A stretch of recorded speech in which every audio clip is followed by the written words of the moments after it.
Moksha, por Aldous Huxley, 1962. Huxley tardó 5 años en escribir su última novela, la obra culminante de su última década. Quizá por única vez en su carrera literaria cuestionó su capacidad creativa para poetizar y dramatizar, con éxito, el material intelectual, y crear una obra que fuera simultáneamente divertida, trágica, lírica y profunda. Carta a Matthew Huxley, 20 de agosto de 1959.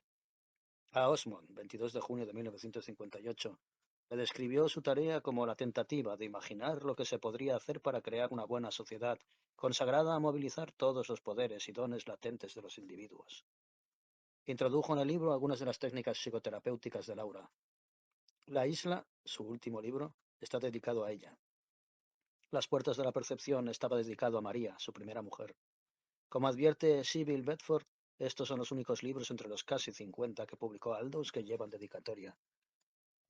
Los isleños de la novela, los palaneses, utilizaban una droga llamada moksha, una especie de sustancia psicodélica perfeccionada en forma de un hongo amarillo cultivado que crecía en las montañas. La sustancia también recibe el nombre de medicina moksha y suministra la experiencia mística al máximo.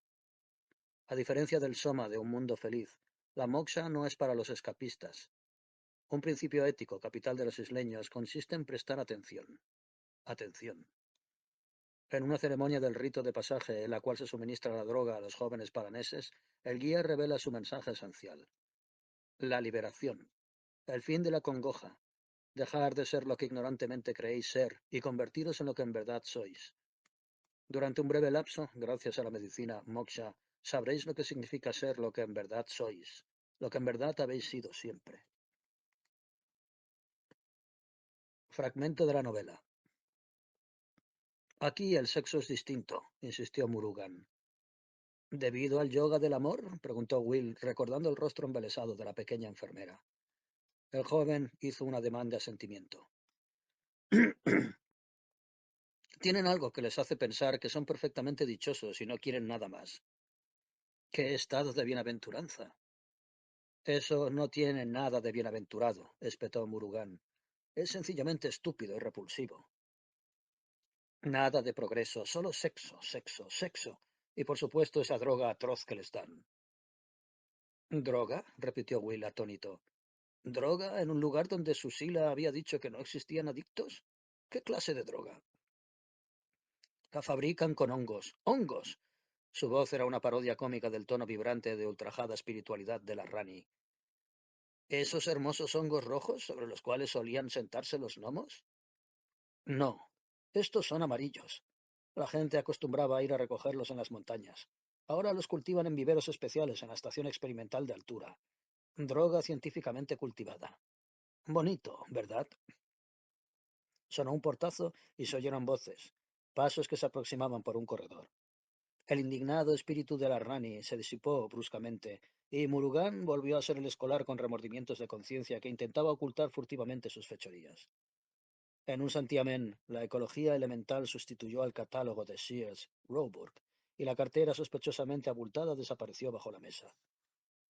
Un momento después, Villaya entró en la habitación, desnudo hasta la cintura y cubierto por el sudor del trabajo al sol del mediodía, que lo hacía brillar como bronce aceitado. Detrás de él apareció el doctor Robert. Murugan levantó la vista del libro. Tenía el aire de un alumno modelo al que la irrupción de unos intrusos llegados del frívolo mundo exterior interrumpía sus lecturas. Divertido, Will asumió enseguida con entusiasmo el papel que le habían asignado. Fui yo quien llegó demasiado temprano, dijo respondiendo a las excusas de Villaya por su tardanza, como consecuencia de lo cual este joven amigo no ha podido continuar con sus estudios. Nos hemos hartado de hablar. ¿De qué? Inquirió el doctor Robert. De todo. De coles, de reyes, de scooters, de abdómenes oscilantes, y cuando ustedes entraron acabábamos de abordar el tema de los hongos. Murugan me hablaba de los hongos que usan aquí para fabricar droga. ¿Qué significa un nombre? Comentó el doctor Robert riendo. Respuesta. Prácticamente todo. Murugan, que tuvo la desgracia de educarse en Europa, la denomina droga y experimenta respecto de ella toda la repugnancia que, por un reflejo condicionado, inspira esta palabra obscena. Nosotros, por el contrario, le aplicamos nombres meritorios. La medicina moksha, la reveladora de la realidad, la píldora de la verdad y la belleza. y sabemos por experiencia directa que es digna de los nombres meritorios. En tanto que nuestro joven amigo, aquí presente, no la conoce de primera mano, y ni siquiera podemos persuadirlo para que la pruebe.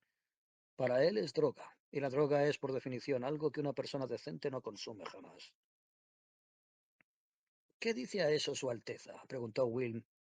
Murugan meneó la cabeza. Lo único que suministra es un montón de ilusiones, murmuró. ¿Por qué habría de esforzarme por hacer el tonto? Porque, en verdad, dijo Villaya con bonachona ironía, visto que en su condición normal usted es el único miembro de la raza humana que nunca hace el tonto y nunca acaricia ilusiones respecto de algo. Nunca dije eso, protestó Murugan. Solo se trata de que no quiero el falso samadhi de ustedes. ¿Cómo sabe que es falso?, inquirió el doctor Robert. Porque el verdadero solo le llega a la gente después de años y años de meditación, y tapas, y... bueno, usted sabe, no andar con mujeres. Murugan, le explicó Villaya a Will, pertenece a la categoría de los puritanos. Le indigna que con 400 miligramos de medicina moksha en la sangre, incluso los principiantes, sí, e incluso los chicos y chicas que se hacen el amor, puedan captar una vislumbre del mundo tal como lo ve quien se ha liberado de su sumisión al ego. Pero no es real, insistió Murugan. No es real, repitió el doctor Robert. Lo mismo podría decir que la experiencia de bienestar no es real. Esa es una petición de principio, objetó Will. Una experiencia puede ser real en relación con algo que sucede dentro de su cráneo, pero completamente ajena a todo lo exterior. Por supuesto, asintió el doctor Robert. ¿Sabe qué es lo que sucede dentro de su cráneo cuando ha ingerido una dosis de hongo? Sabemos un poco. Y nos esforzamos continuamente por averiguar más, añadió Villaya. Por ejemplo, prosiguió el doctor Robert, hemos comprobado que las personas cuyo electroencefalograma no muestra ninguna actividad del ritmo alfa cuando están relajadas no suelen responder significativamente a la medicina moksha. Esto significa que debemos encontrar otros medios de liberación para el 15% aproximadamente de la población. Y también estamos empezando a entender el correlativo neurológico de estas experiencias, manifestó Villaya. ¿Qué sucede en el cerebro cuando alguien tiene una visión? ¿Y qué ocurre cuando se pasa de un estado mental premiístico a otro auténticamente místico? ¿Lo saben ustedes?, preguntó Will. Saber es una palabra de demasiada envergadura. Digamos que estamos en condiciones de elaborar algunas conjeturas plausibles. Los ángeles y las nuevas Jerusalén y las Madonas y los futuros Budas están todos relacionados con algún tipo de estímulo inusitado de las áreas cerebrales de proyección primaria. La corteza visual, por ejemplo. Sin embargo, aún no hemos descubierto la forma exacta en que la medicina moksha produce estos estímulos inusitados. Lo importante es que de una manera u otra los produce. Y de una manera u otra también actúa inusitadamente sobre las áreas silenciosas del cerebro, las áreas que no se ocupan específicamente de la percepción, el movimiento o la sensación. ¿Y cómo reacciona a estas áreas silenciosas?, preguntó Will. Empecemos por decir cómo no reaccionan. No reaccionan con visiones o audiciones. No reaccionan con fenómenos telepáticos ni de clarividencia, ni con ningún otro tipo de actividad parapsicológica, con ninguna de estas divertidas manifestaciones premiísticas. Su respuesta es la experiencia mística cabal. Ya sabe, uno en todo y todo en uno. La experiencia básica con sus corolarios, la compasión ilimitada, el misterio y la significación insondables. Para no hablar del regocijo, acotó el doctor Robert. Un regocijo inefable. ¿Y todo esto dentro del cráneo?, dijo Will. Estrictamente privado, sin ninguna referencia a un elemento externo aparte del hongo. No es real, intervino Murugan. Esto es precisamente lo que quería demostrar. Usted da por supuesto, replicó el doctor Robert, que el cerebro produce la conciencia. Yo doy por supuesto que la transmite. Y mi explicación no es más descabellada que la suya. ¿Cómo es posible que una serie de fenómenos que pertenecen a una categoría los experimentemos como si pertenecieran a otra totalmente distinta e inconmensurable? Nadie tiene la más remota idea. Lo único que podemos hacer es aceptar los hechos y unir hipótesis. Y una hipótesis es más o menos tan buena en términos filosóficos como otra. Usted dice que la medicina moksha ejerce sobre las áreas silenciosas del cerebro un efecto que las induce a producir una serie de fenómenos subjetivos que la gente denomina experiencia mística. Yo digo que la medicina moksha ejerce sobre las áreas silenciosas del cerebro un efecto que abre una especie de compuerta neurológica y permite así que un volumen mayor de mente con M mayúscula fluya dentro de su mente con M minúscula. Usted no puede probar la velocidad de su hipótesis, y yo no puedo probar la veracidad de la mía. Y aunque usted pudiera demostrar que me equivoco, ¿acaso habría alguna diferencia desde el punto de vista práctico? A mi juicio, la diferencia no podría ser mayor, replicó Will. ¿Le gusta la música?, preguntó el doctor Robert. Más que la mayoría de las cosas. Si me permite la pregunta, entonces, ¿a qué se refiere el quinteto en sol menor de Mozart? ¿Se refiere a Alá? ¿O al Tao? ¿O a la segunda persona de la Trinidad? ¿O al Altman Brahman? Will se rió. Esperemos que no. Pero no por ello la experiencia del quinteto en sol menor es menos satisfactoria. Bueno, lo mismo sucede con la experiencia que se obtiene mediante la medicina moksha o mediante la oración y el ayuno y los ejercicios espirituales. Aunque no se refiere a nada exterior a sí mismo, sigue siendo lo más importante que le haya sucedido jamás a uno. Como la música, pero en proporción incomparablemente mayor. Y si le concede una oportunidad a la experiencia, si está dispuesto a dejarse llevar por ella, los resultados son incomparablemente más terapéuticos y transformadores. Así que quizá todo sucede dentro del propio cráneo. Quizá es privado y no existe un conocimiento unitivo de algo más que la propia fisiología. ¿A quién le importa? Sigue en pie el hecho de que la experiencia puede abrirnos los ojos y hacernos bienaventurados y transformar toda nuestra vida. Hubo un largo silencio. Permita que le diga una cosa, continuó dirigiéndose a Murugan. Algo que no pensaba decirle a nadie, pero ahora siento que quizá tengo un deber. Un deber para con el trono. Un deber para con Pala y todo su pueblo.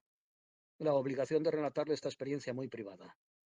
Tal vez lo que voy a contarle lo ayudará a comprender un poco mejor su país y las costumbres de éste. Permaneció un momento callado y después prosiguió con tono sosegado e informal. Supongo que sabe lo que le ocurre a mi esposa. Murugan hizo un ademán afirmativo mirando siempre en otra dirección. Lamenté mucho enterarme de que estaba tan enferma, murmuró. Ahora solo es cuestión de pocos días, dijo el doctor Robert. 4 o 5, a lo sumo. Pero sigue perfectamente lúcida, perfectamente consciente de lo que le sucede. Ayer me preguntó si podíamos ingerir la medicina moksha juntos. La habíamos ingerido juntos, añadió en una digresión. 2 o 3 veces la habíamos ingerido, por año, durante los últimos 37 años, desde que resolvimos casarnos. Y ahora nuevamente por última vez, por última vez. Existía un riesgo en razón del daño que podía producirle al hígado, pero decidimos que valía la pena correrlo, y resultó que fue un acierto. La medicina moksha, la droga, como usted prefiere llamarla, apenas le produjo algún trastorno. Lo único que le sucedió fue la transformación mental. Se calló, y Will tomó conciencia de repente de los chillidos y las carreras de las ratas enjauladas, y del bullicio de la vida tropical, y del llamado de un pájaro mina lejano a través de la ventana abierta. Aquí y ahora, chicos, aquí y ahora. Usted es como ese mina, dijo el doctor Robert al fin, amaestrado para repartir palabras que no entiende o cuya razón desconoce. No es real, dice. Pero si hubiera experimentado lo que experimentamos ayer Lakshmi y yo, se desengañaría. Sabría que fue algo mucho más real de lo que usted llama realidad. Más real de lo que usted piensa y siente en este momento. Más real que el mundo que tiene delante de sus ojos. Lo que no es real es lo que le han enseñado a decir. No es real. No es real. El doctor Robert apoyó una mano afectuosamente sobre el hombro del joven. Le han dicho que solo somos un grupo de drogadictos viciosos, que nos revolcamos en ilusiones y falsos samadhis. Escuche, Murugan. Olvide todas esas groserías que le han inculcado. Olvídelas, por lo menos hasta el punto de realizar un solo experimento. Ingiera 400 miligramos de medicina moxa y descubra por sí mismo sus efectos, lo que puede revelarle acerca de su propia naturaleza, acerca de este extraño mundo en el que debe vivir, aprender, sufrir y finalmente morir. Sí, incluso usted deberá morir un día. Quizá dentro de 50 años, quizá mañana, quién sabe. Pero sucederá. Y el que no se prepara para ello es un tonto. Se volvió hacia Will. ¿Le gustaría acompañarnos mientras nos duchamos y ponemos alguna ropa?